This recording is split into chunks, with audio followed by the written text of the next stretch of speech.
కాకినాడలో రూరల్లో పెన్షన్ అందక కె వెంకట్రావు అనే పెన్షనర్ గుండె ఆగి తనువు చాలించాడు.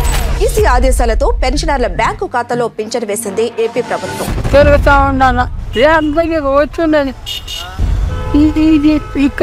అంటున్నారు.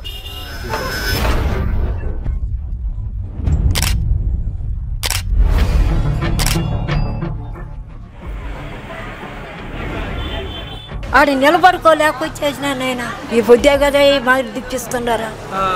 ఏడుగర రాను 150 రూపాయలు అయ్యింది.